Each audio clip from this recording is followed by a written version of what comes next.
लोकसभा चुनावों के बीच महाराष्ट्र में राष्ट्रवादी कांग्रेस पार्टी (एसपी) के प्रमुख शरद पवार के एक बयान पर राजनीति गर्मा गई है।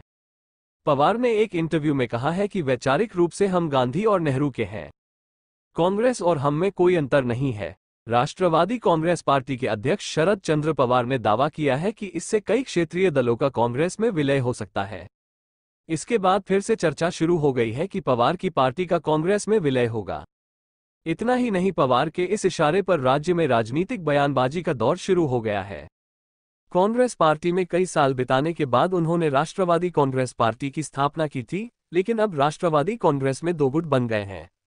शरद पवार ने दावा किया है कि लोकसभा चुनाव के बाद क्षेत्रीय पार्टियों का कांग्रेस में विलय हो सकता है। लोकसभा चुनावों से पहले फरवरी में यह संभावना सामने आई थी कि एनसीपी के शरद पवार गुट का कांग्रेस में विलय हो सकता है। बाद में एनसीपी शरद पवार गुट के नेताओं ने इससे इनकार कर दिया था। पवार ने इंटरव्यू में कहा था, साथ मिलकर काम करने को लेकर उद्धव ठाकरे पॉजिटिव हैं। मैंने उनकी सोच देखी है, वो हमारे जैसे हैं। समान विचारधारा वाले दलों के साथ मिलकर काम करने को लेकर उद्धव ठाकरे सकारात्मक हैं।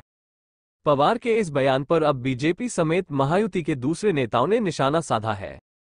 महाराष्ट्र के उप मुख्यमंत्री देवेंद्र फडणवीस ने कहा है कि अगर शरद पवार को अस्तित्व बचाना है तो उन्हें कांग्रेस में शामिल होना होगा।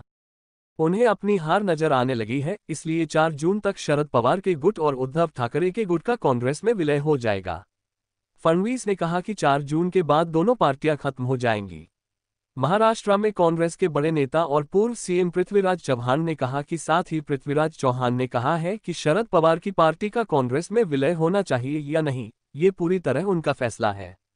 चव्हाण के बयान के बाद राजनीतिक माहौल और गरमाने की संभावना है। कुछ दिन पहले कांग्रेस छोड़कर शिवसेना में गए संजय निरुपम ने इस मुद्दे पर बड़ा तंज कसा है। निरुपम ने कहा है कि शरद पवार जी एक अरसे से अपनी पार्टी कांग्रेस में विलीन करने की सोच रहे हैं। कांग्रेस ने भी कई बार उन्हें ये प्रस्ताव दिया था। पेंच फंसा था बेटी को लेकर। उन्होंने बेटी को महाराष्ट्र में कांग्रेस का नेतृत्व सौंपने का आग्रह किया था, जिसे कांग्रेस ने ठुकरा दिया था। अब हालात बदल गए हैं, उनकी पार्टी बिखर गई है। उनके ताज़ा बयान का अर्थ यह है कि बारामती उनके हाथ से फिसल सकती है।